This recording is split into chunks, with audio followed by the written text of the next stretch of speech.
Bună seara, sunt Balázs Barabás. România este din nou centrul atenției mondiale pentru un proiect în care sunt implicate foarte multe țări de pe 3 continente. Reluarea vechii rute a Drumului Mătăsii pentru schimburile comerciale dintre statele lumii este o propunere care are adepți tot mai numeroși.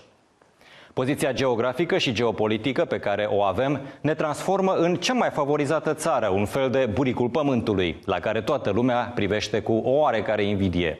Cât de mult vom ști să profităm de această șansă și ce probleme are acest proiect care traversează zone unde sunt conflicte în derulare, aflăm în emisiunea de astăzi. Începe Pașaport Diplomatic.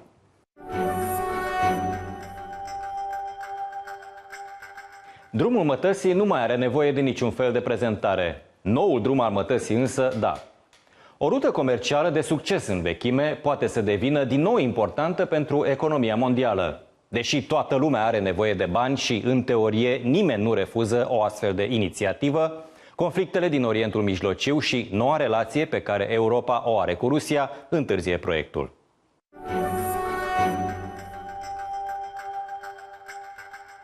Distanța de 6400 de kilometri este greu de străbătut și astăzi, când mijloacele de transport sunt rapide și confortabile. Drumul Mătăsii, căci despre el este vorba, a folosit timp de sute de ani pentru schimbul de mărfuri, inovații și idei din China până la Marea Mediteraneană. Bineînțeles, cu trecere obligatorie prin Orientul Mijlociu. Această rută și-a pierdut importanța odată cu dezvoltarea transportului maritim și a celui aerian, dar amintirea ei a rămas vie în memoria umanității, ca exemplu al cooperării între diferite culturi. În zilele noastre există cel puțin 2 mari proiecte de reînnoire a acestui proiect. Unul dintre ele este Drumul Mătăsii maritim, propus de curând de China. Scopul este o cooperare economică mai aprofundată, proiecte comune de infrastructură, întărirea cooperării în domeniul securității, a economiei maritime, a cercetării științifice și a protecției mediului. Ruta drumului proiectat de China atinge nu doar țări asiatice, ci și occidentale, Germania, Olanda, Italia și est-europene, printre care și România. O altă inițiativă este cea a noului drum al Mătăsii, un coridor est-vest care ar lega Europa de Asia prin Marea Neagră. Proiectul a fost dezbătut pentru a 3-a oară la București, cu participanți pe care Institutul Aspen România i-a adus din 20 de țări. Noi putem juca rolul de poartă între est și vest pe axa noului drum al Mătăsii, idee care nu este doar una teoretică. Sunt însă câteva aspecte care trebuie reținute. Conflictele în derulare în Orientul Mijlociu și cele înghețate din jurul Rusiei pot aduce prejudicii proiectului. În plus, România trebuie să rețină că nu este singura țară europeană cu ieșire la Marea Neagră și că prin Europa se poate intra și altfel decât pe drumul cel mai scurt. Contează enorm să îți arăți interesul dacă nu vrei să ratezi o șansă.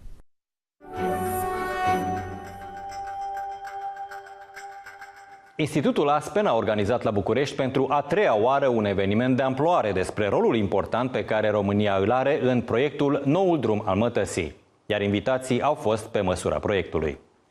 Aflăm imediat ce șanse poate valorifica țara noastră.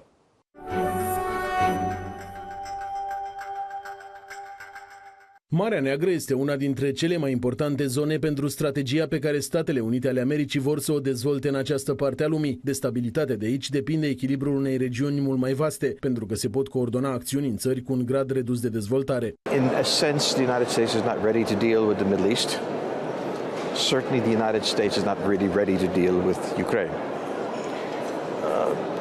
The Caucasus are a place of potential unrest. All of these are surrounded what I call the greater Black Sea Basin. So if we think about, from an American point of view, how we should organize our forces, our strategy, and so on, it's very useful to think, as we thought once of a Mediterranean command, of a Black Sea command, because the same forces that might be used to support operations in Iraq would be potentially used theoretically to support operations in the Ukraine, could potentially be used in the Georgia scenario. But in this entire area, there is this element of stability on the west coast, and that's Romania, and to a lesser extent Bulgaria. And this is what is making Romania an important country. Pe lângă poziția de pilon al securității regionale, țara noastră are și potențial de centru economic și de afaceri pentru conexiunile dintre Europa și Asia, ba chiar ne putem asuma un rol de poziție strategică în regiune. Dacă ne uităm la modernizarea a ceea ce înseamnă logistica din principalele porturi și puncte nodale de pe Drumul Mătăsii, observăm că aceste două fenomene se petrec în paralel. Pe de o parte, tensiune și riscuri de securitate, pe de altă parte, ca și în natură, ca și în viață, avansul de neoprit al interesului economic și de business. Ceea ce vreau să spun este că, în pofida acestor situații care sunt complicate, există o nevoie a celor doi plămâni a economiei mondiale, Asia și Eurasia pe de o parte, Europa și America pe de altă parte, să continue să facă business împreună. Întrebarea pentru România este: putem să transformăm această locație strategică excepțional de importantă, acest rol strategic pe care România îl are cum nu a avut niciodată în istoria noastră modernă, în dividende economice? Putem să fim mai mult decât un portavion pentru interesele NATO în regiune? Putem să fim mai mult decât gazda scutului antirachetă de la Deveselu sau a bazei americane de la Cogălnicianu sau a bazei NATO care va veni foarte curând în România? Și răspunsul este, în mod sigur, da, pentru că ar fi păcat de Dumnezeu ca o șansă ca România să fie cea mai stabilă, cea mai predictibilă, cea mai bine amplasată țară din regiune, să nu fie transformată în investiții, în comerț, în locuri de muncă și, în cele din urmă, în prosperitate. Pentru a exploata această șansă este nevoie de un lucru simplu, să credem în ea, ușor de făcut la prima vedere, dar în realitate imaginea pe care o arătăm în afară este una de slăbiciune. This vast circle of instability, Romania is different. And I think the Romanians always think of themselves as the weaker one and the more unstable one. But within the Black Sea context, you are, to the United States, the most significant ally. And very frankly, you are the most promising of the countries in this region. The important thing in this region, which became free from the Soviet Union in 1989 and has been looking to Germany or France or to begin looking at itself. Because in many ways you are both more exposed and more stable. And I think the relationship that's developing between the United States following Vice President Biden's trip, Secretary of Defense Hagel's trip, and all the other visits that are taking place, and this meeting, which really represents the coming of age of Romania in a certain very important way. I mean, these all come together at the point, now is the time for Romania to take its place in the world and stop thinking of itself as a victim. Este timpul ca România să devină o țară puternică și ca mentalitate, pentru că nu suntem singurii cu o poziție avantajoasă, iar fără o strategie clară și hotărârea de a o aplica, putem pierde mult, mai ales în condițiile în care și Rusia prezintă un risc. Nu suntem singura poartă a Europei. România este poarta Europei, dar este o poartă a Europei, nu este singura poartă a Europei. Deci dacă vedem acest coridor median, Rusia are un cuvânt de spus în Uniunea Euroasiatică, în relația strânsă cu Kazakhstanul, de exemplu, într-o relație în continuare destul de bună cu Turkmenistanul. Dar nu este o țară care să aibă un interes să blocheze această rută, pentru că și rușii câștigă. Acolo unde există dificultăți, există într-adevăr pe coridorul nordic al Drumului Mătăsii, care nu trece prin România, care trece din Kazakhstan către Federația Rusă, către Ucraina, după aceea către Polonia și către nordul Europei. Și acolo, într-adevăr, putem anticipa, în această iarnă extrem de plină de crivăți, că va exista o problemă cu privire la aprovizionarea cu gaze naturale prin Ucraina a Europei. Deși în ultima perioadă a existat o înțelegere tripartită între Comisia Europeană, Ucraina și Federația Rusă pentru a găsi o formulă de a nu bloca aprovizionarea cu gaze naturale prin Ucraina a Europei, fiind o conductă foarte, foarte importantă. Dar, deși ne afectează, și evident, presiunea asupra Georgiei, asupra Moldovei, asupra Ucrainei ne afectează și pe noi și Drumul Mătăsii, noi nu suntem direct afectați de această chestiune. Mai degrabă spune că suntem afectați de instabilitatea din Orientul Mijlociu decât de ceea ce se întâmplă undeva în estul Ucrainei, din punct de vedere al Drumului Mătăsii. Marile puteri occidentale au 3 aliați importanți în regiune: Polonia, Turcia și România. Depinde doar de noi să ne impunem pe termen lung.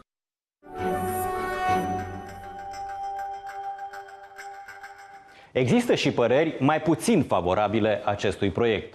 Situația din Orientul Mijlociu și Rusia pare să afecteze dezvoltarea noului drum al Mătăsii, chiar dacă la prima vedere interesul economic este unul general. Pe lângă prezența concretă a conflictelor, starea de dezvoltare a popoarelor din țările arabe și din fostele state sovietice creează o nouă problemă.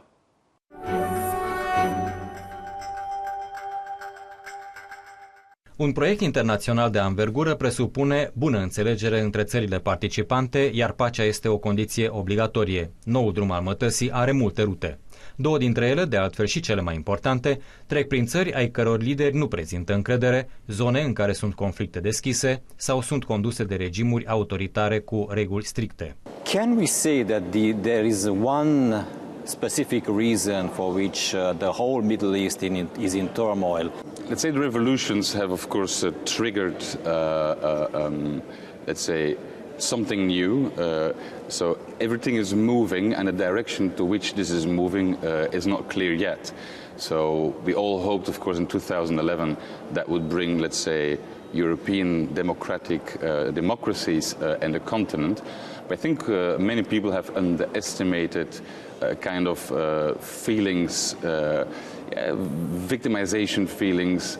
People feel like they are the victims of the world against them, which is channeled through religious extremism. And so what we see right now is that not everyone is condemning what is happening, and why are they not doing this is because they feel just like the same with Al-Qaeda, like some people try to do something new. And the biggest problem from our perspective, from the European perspective or a Western perspective, is that the counter-discourse, other ideas are not present yet. So the only discourse, and this is for historical reasons, that really is there right now is Islamism. And so I think if we want to do something about it, I mean, we have to work, and they have to work, on new ideas. Chiar dacă regimurile autoritare bazate pe reguli medievale sunt oficial respectate, generațiile tinere vor să trăiască după normele secolului 21. Sunt probleme de altă natură, iar lipsa educației este una din cele mai grave. Can we say that in the Middle East only oppression is the only way, and dictatorship to control the situation? Because we saw that in the times of Gaddafi, of Saddam Hussein, in Egypt, in the previous regime, everything was settled, everything was calm. Human rights were violated in these countries, all right, but there was stability and peace all across. And now that the dictatorships are removed, everything falls apart. Well, let me say that in Egypt there was a democracy from 1919 until the military coup of Nasser in 52. So they had approximately 35 years of democracy in Egypt without special violence and so forth. So they have a tradition of democracy in the region. It was, let's say, the dictators who broke down those countries in several ways, economically, but also they ruined the entire education. But such a change can offer the state of Islam. I'll give you two examples why I think this is not true. First of all, the first city after Raqqa in Syria that Daesh, so Islamic State, took was Azaz in the north of Syria. I was there during the war, so I've seen also Islamists and jihadis walking around. But who were the first ones to kick out the Islamic State? It was not Assad, because he didn't do anything. It was not even the rebels. No, it were the people themselves who refused to live under such a Islamic dictatorship. So the people did not accept this kind of fascist Islamic rule. Secondly, in Egypt, what we have seen on 30 June 2013, when millions of people came on the street, people say, yeah, it was a military coup or whatever it was. I was there in the street and I've seen all those millions of normal people, I mean, like you and me, from every age, every class and so forth. Veiled, not veiled, they were on the street because they said we didn't do a revolution in order to get a new Islamic dictatorship instead. So I'm pretty much convinced that although there is of course a part a small part, a very small part, who is celebrating this new kind of idea. The massive majority of the people in the Middle East do not accept this as a result of the revolutions they have done and made in the last 3 years. Drumul Mătăsii, mai ales ruta de nord a acestui traseu, trece prin Rusia. Relațiile pe care Europa le are acum cu rușii sunt tot mai reci și planurile de îmbunătățire a lor par tot mai îndepărtate. One thing that's changed, and I think this is quite important, is the position of Germany, which in the early stages focused very much on the idea of dialogue with President Putin. After all, the Germans had a long history of Ostpolitik. It had led to, in many respects, to the unification of Germany. So the Germans thought there was nothing that could not be solved by talking to Russia. And I strongly believe that Chancellor Merkel has seen over the last months that talking to President Putin has limited value because of how often he doesn't tell her the truth, or even refuses to accept the truth when it's presented to him. Now, I think we should still continue to talk to him, but it seems to me that the position of Germany is extremely important in influencing what happens to the policy of the rest of the EU. What is the involvement of the great powers? I mean, the United States, Russia, even Arab states, Saudi Arabia and Iran on the other hand. What is the involvement of all these big powers in this regional conflict? First of all, I think that the West, United States and Europe are not doing enough and have not done enough. I give you two examples. First of all, Libya, of course, we did this intervention, very important intervention, in order to prevent the massacre of Benghazi. But after that, we did not do enough to help this country build up a democracy and build dialogue. Now we're doing it again, but they were asking for our help. We were not there. Secondly, in Syria, the Free Syrian Army, together with the activists, they wanted to get rid of a very, very bloody dictatorship. I was there before the revolution several times. It was a very, very severe dictatorship. And when they did that, they asked for support. We didn't give them any support. And by not giving them support, they lost strength. And by losing strength, we created the space that is right now taken by the Islamic State. But should we intervene? Intervention was never a good option. No, I was always in favor from the very beginning to set up a no-fly zone in the north and in the south. Why? For humanitarian reasons. I was there in the north during the war several times. Assad is bombing with planes civilians, targeting civilians. So if we want to protect civilians, that's the idea. We could have installed a no-fly zone and we would have prevented a lot of massacres in the north. Secondly, Russia. It is very clear that Russia is not very much caring about victims and massacres. What Russia is doing, what I saw when I spoke to generals of the Free Syrian Army, that they had their second language was or Russian or Farsi, so from Iran. So they were all trained in or Russia or Iran. There's a very big connection between Syria and these two countries. And for Russia, it is very clear, like it is clear in Ukraine, they are not very constructive in what they do. No, they want to prevent that countries are going away from their circle of influence. That's their goal. And whatever it takes, like we have seen in Georgia, creating frozen conflicts, like we see in Ukraine, creating frozen conflicts in the Crimea and eastern Ukraine. It's the same what they are doing in Syria. They give the signal to all those other dictatorships in Kazakhstan, Uzbekistan, Kyrgyzstan and so forth, we will not let you fall, whatever happens. And that's the role Russia is playing. It's clear that Russia is playing not a constructive role. What they are trying to do right now, everywhere in the world, also in Syria, is not trying to resolve a problem, but on the contrary, trying countries not drifting away from the sphere of influence. And so, if people are dying by the hundreds of thousands, they don't care. It's about their sphere of influence. We see this in Ukraine, of course, where they are putting in frozen conflict so Ukraine cannot move to another place. We've seen this in Georgia, and we see this in Syria. Russia has been preventing the Syrian government, together with Iran, to dialogue with the opposition, to look for a solution. Now they say, you know what, it's best this regime stays in place because they are in a certain way our partners, and that's the best thing for us. Iran thinks the same way.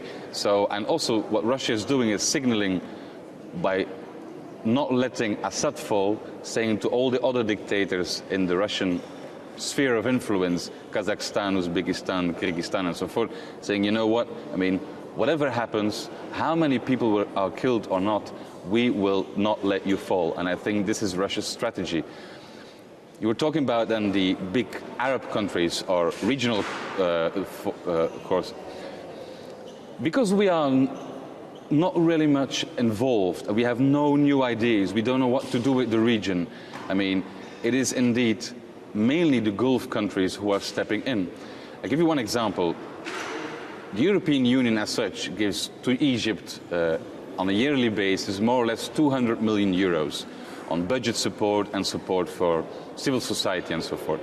After the fall of Morsi, the Gulf countries, Saudi Arabia, Kuwait and the Emirates have given 18 billion in 6 months' time.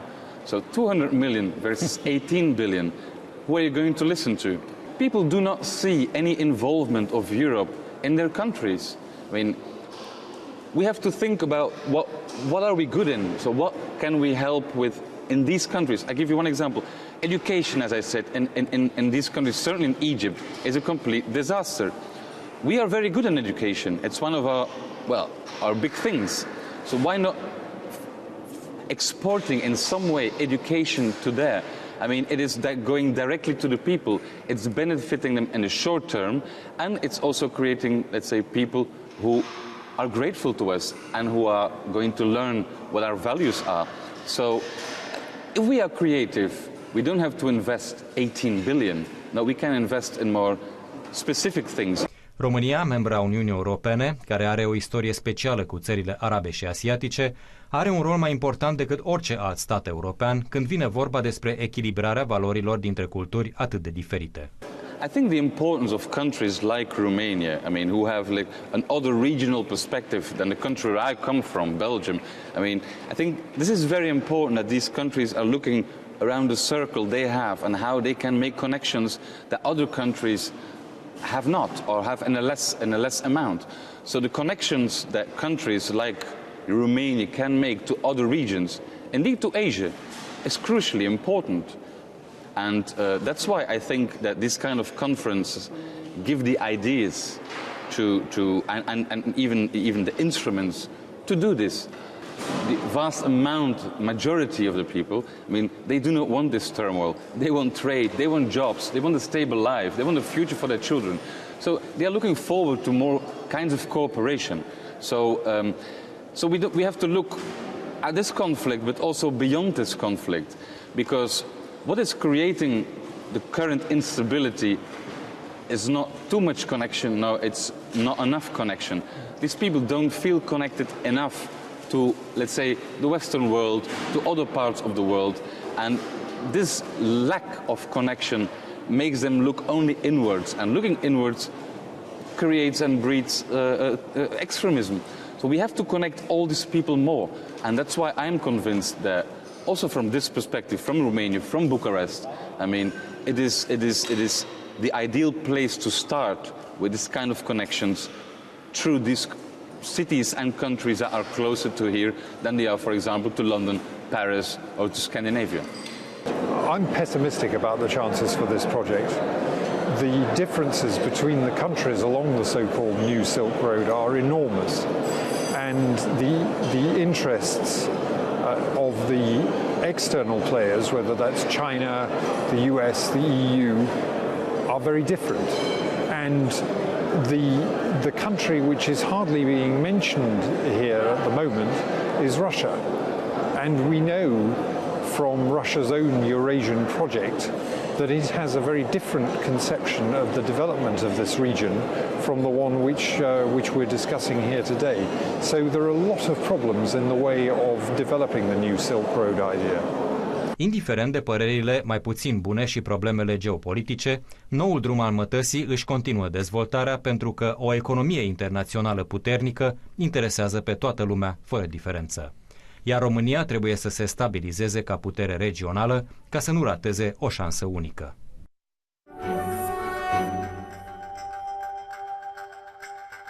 Ediția de astăzi se oprește aici. Ca de obicei, contul nostru de Twitter și pagina de Facebook a emisiunii vă stau la dispoziție dacă vreți să păstrăm legătura și să comentați.